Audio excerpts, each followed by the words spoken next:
happen in our country. This kidnapping marks the latest in a wave of mass abductions targeting both Christians and Muslims in Nigeria, piling more pressure on the country as it faces international scrutiny over insecurity.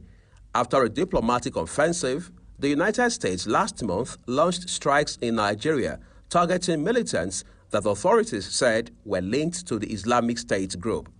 The country faces myriad and sometimes overlapping armed conflicts that kill both Muslims and Christians, including an insurgency raging since 2009. Uyi Agmofwegbe, reporting for Global TV News. Kano State Governor Abba Kabir Yusuf has approved the sponsorship of the bereaved father of 6 children who were killed alongside their mother in the Chiranchi area of Dorayi, Kano Metropolis for Hajj and Umrah, as well as the provision of a new house and full welfare support.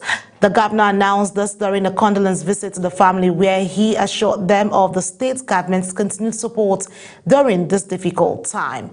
Global TV correspondent Idris Jibri reports that the governor has also directed the State Attorney General of the Federation of the States to ensure speedy justice in the matter. Governor Abba Kabir Yusuf, accompanied by top government officials, arrived at Chiranchi quarters in Dorayi area of Kano Metropolis to condole the bereaved father of 6 and other members of the family. While condemning the gruesome incident, the governor announced the approval of a new and befitting house for the victim as part of efforts to rehabilitate him and restore his social life. He further pledged full welfare support, including assistance should the bereaved father decide to remarry. Meanwhile, Governor Yusuf also visited the Kano State Police Command headquarters, where he commended officers and men of the command for their timely response and professionalism in handling the incidents. The governor described the action of the police as mature and intelligent, noting that their swift intervention led to the arrest of the suspect involved. CP, I'm here again to give you moral support, to encourage you to know that the people of Kano are aware about the effort of the police command in the state in curtailing all insecurity challenges. Speaking earlier, the Kano State Commissioner of Police Ibrahim Bakuri disclosed that the 3 suspects arrested in connection with the killings have confessed to the crime. He, however, stated that investigations are still ongoing to uncover other possible crimes committed by the suspect. Any crime cannot be left without arresting the suspect, investigate and prosecute the suspects. And we cannot complete this speech without thanking your Ministry of Justice, the judiciary, and all other people in the states. We're always having that cooperation, and that's why we're making tremendous achievements. Governor Yusuf has directed the Kano State Attorney General and Commissioner for Justice to fast-track the prosecution of the suspects. The Commissioner of Police assured that the suspect will soon be charged to court to face prosecution. From Kano, Idris Jibrin, Global Television News. Meanwhile, a cross-section of Nigerians have attributed the recent killing of a mother and her 6 children in Kano to lack of proper upbringing by parents and poor neighborliness. Others, on the other hand, have blamed the phenomenon on failure on the part of governments. Zarao Nasir spoke to some Nigerians in Abuja on these and files in this report. Lack of home training refers to deficits in fundamental manners, discipline, and social etiquette taught in childhood, resulting in behaviors like disrespect, entitlement, poor accountability, and an inability to handle situations calmly or follow rules as an adult. It's seen in individuals who don't say please, thank you, apologize, show empathy, or respect authority.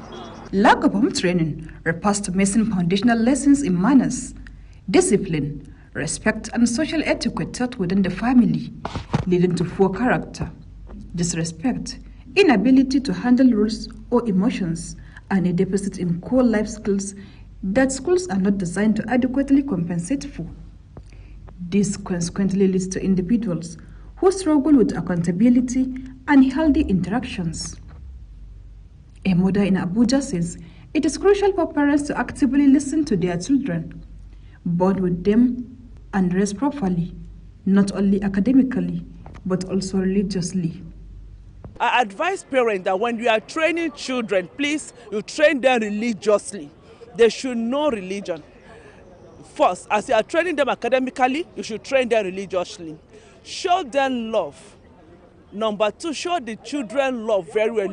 Unite with your child. You as a mother, unite with your child. Show your child love. Let him be able to tell you everything that bothers him. Show him that you are always there for him. So I'm telling you, when you are doing that, you will not go astray.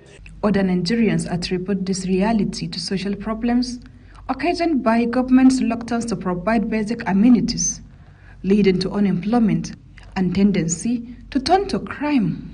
No, it is not home training. It is the system. The administration collapse. Like in an advanced world, if the father or the mother fail to take responsibility, the government will take the children, because the children belongs to the government. As you are now, you are government property. You are not on your own. When the department that is involved are not doing the right thing, you must see evils every day today, because the evil is coming from the hem of affairs. I think as a father, you see, training a child or children bordered on the responsibility of both the father and the mother.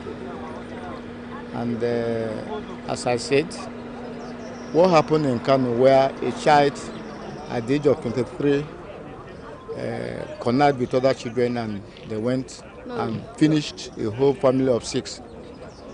I think, to me, my advice as a father should be very close to the children. The father should be able to advise the children. Nigerians are therefore calling on government at all levels to be more proactive and design policies and programs to address the social ills in the society. Zahra Unasir, reporting for Global TV.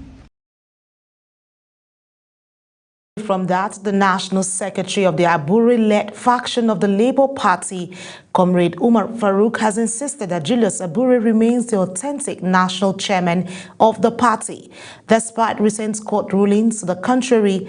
Speaking in an exclusive interview with Global Television, Comrade Farouk said Abure's tenure was vividly extended at a duly recognized national convention held in Nnewi, stressing that the process followed the party's constitution. Ubong Usoro tells us more. A recent Federal High Court sitting in Abuja, presided over by Honorable Justice Lifo, recently sacked the Abure-led Labour Party. We are at the Secretariat of the Labour Party to speak with the party's leadership as to what is the Abure-led Labour Party going to be doing. So let's go have a seat with the leadership of the Labour Party as we dissect this decision and how it affects the Labour Party. Comrade Umar Farouk, the National Secretary of the Abure-led leadership, maintains that Julius Abure remains the duly elected and INEC-recognized national chairman of the Labour Party.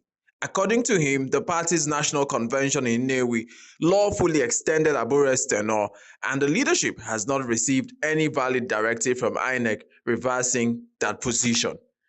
What baffles us is the judge,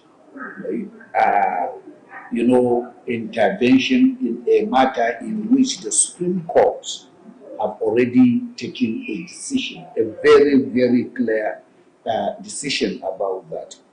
Forget the wrong narratives that you are seeing in the social media. Comrade Farouk further alleged that the Nadadi Usman-led caretaker committee is being sponsored by individuals bent on destabilizing the Labour Party. He called on aggrieved members to withdraw all petitions against the current leadership and return to the party fold, assuring them that the Abure-led faction remains open to dialogue, reconciliation, and internal peace. We will consider our concern. Politics is about interest. is not about personality, but you know how the people are taking it, the other camp are taking it. They are taking it on the personality of the leadership, of our leadership, and which we are not doing that. You've heard from the National Secretary of the Abure-led Labour Party, Comrade Umar Faruk, who in an exclusive interview with us has told us he and his party will appeal the judgment of Honorable Lifo, who has actually sacked the Abure-led Labour Party leadership and told INEC to recognize Nadadi Osman. So it means the legal drama continues. But what happens to Labour Party faithfuls? Until then, my name is Ubong Husara for Global Television News. The Executive Secretary, Tertiary Education Trust Fund, TETFund, has assured the Nigeria Security and Civil Defense Corps of collaboration with the agency towards ensuring the security of tertiary institutions in the country. He gave the assurance when he received the Commandant General of the Corps on a courtesy visit.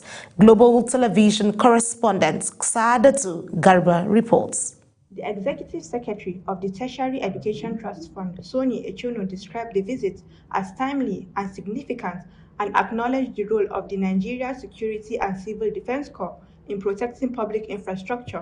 He stressed the importance of collaboration between the two agencies in achieving national development goals. The TETFund Executive Secretary revealed that the agency will be always ready to support the NSCDC on security-related research through its National Research Fund. So we will be collaborating in the areas of research and we'll be encouraging you to do so. Then TETFund has also, because of your training institutions, we will take a look at that to see what way they can also go beyond training your personnel for career progression to also training, particularly within our ecosystem of the academia. Earlier, the NSCDC Commandant General, Professor Ahmad Abubakar Audi, stated that the aim of the visit was to foster institutional partnership, particularly in the areas of infrastructure protection, security of educational facilities, and capacity building. He commended the management of TETFund for what he described as remarkable achievements recorded so far, noting that the agency plays a critical role in national development through education funding and infrastructure support. We would like the TETFund to consider this to have collaboration, in that area with the Corps. But I'd like to congratulate you again, sir, for your achievements. And I know that the kind of person that you are somebody who would like to have relationship with organizations. The engagement marks another step towards sustaining collaboration aimed at guaranteeing the safety of students, staff, and educational infrastructure nationwide. Saadatu Garba, reporting for Global Television. You're watching live broadcast of Meet the News. Meet the News continues after this weather forecast, plus business, foreign, and sports stories on the other side of this break. Please stay with us. Hello, and here is your weather update. A direct flow of dry northerly winds from the Sahara continues to dominate the country, and this will lead to a noticeable drop in nighttime temperatures, bringing cooler nights and early mornings across many areas. So do keep that sweater handy, especially overnight and at dawn. Across the northern and central cities, conditions will remain predominantly sunny and dry, with improved visibility significantly throughout the day. Great weather for travel and outdoor activities. For the south, however, slightly different story. We expect patches of clouds with isolated thunderstorms developing during the afternoon and evening hours, particularly over parts of Cross River, Akwa Ibom, some parts of Bayelsa and River States. Residents in these areas are advised to stay weather aware and be safe. And that's the latest on the weather. Join us again.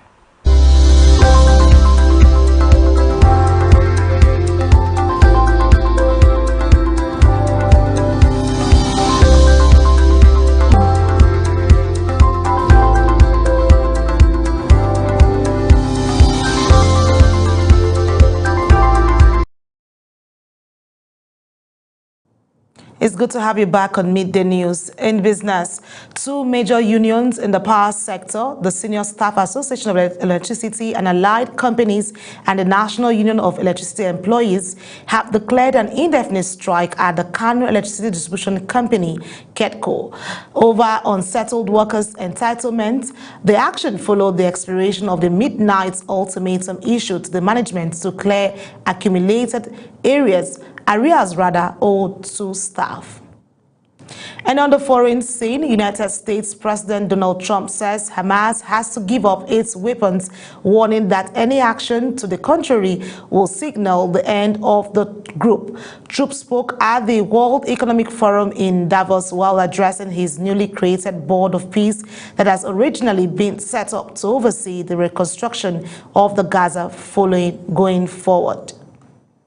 In the meantime, Ukraine President Volodymyr Zelensky says officials from Ukraine, Russia, and United States will hold trilateral meetings for the first time on Friday and Saturday as the United States continues to push for an end to Russia's war on Ukraine.